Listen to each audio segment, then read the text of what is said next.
Hi అండి, అందరికీ నమస్తే. అక్షయ తృతీయ వస్తుంది కదండి.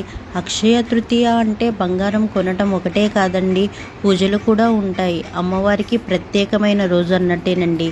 అమ్మవారికి మన ఇంట్లో ఉన్న నగలు మనం కొనటమే కాదండి, ఇంట్లో ఏమన్నా ఉన్నా కూడా అవి అమ్మవారికి ఎలా అంటే వాడుకున్నవి మళ్ళీ అమ్మవారికి ఎట్లా వేస్తాము అని డౌట్ వద్దండి. ఒకసారి పాలల్లో కడిగి అవి అమ్మవారికి వేయొచ్చండి, తప్పేమీ ఉండదు. పాలల్లో కడిగిన తర్వాత అవి శుద్ధ తీయండి. అమ్మవారికి ఇష్టమైన పాలతో ఏదన్నా నైవేద్యం చేసి అమ్మవారికి సమర్పించుకున్న తర్వాత ఏదన్నా దగ్గరలో ఉన్న గుడికి వెళ్ళి స్వామివారిని దర్శనం చేసుకొని మనకి దర్శనం అయిన తర్వాత 2 జాకెట్ ముక్కలతో దక్షిణ తాంబూలాలతో ఎవరైనా ముత్తైదుకైనా లేకపోతే గుడిలో అయ్యగారికైనా ఇచ్చుకొని ఆశీర్వచనాలు తీసుకుంటే నిండు నూరేళ్ళు మనం పసుపు కుంకాలతో ఉంటామని ఒక నమ్మకం అండి. అదే అందరం ఆ విధంగా చేసుకుందాము, సంతోషంగా ఉందామండి. శ్రీమాత్రే నమః.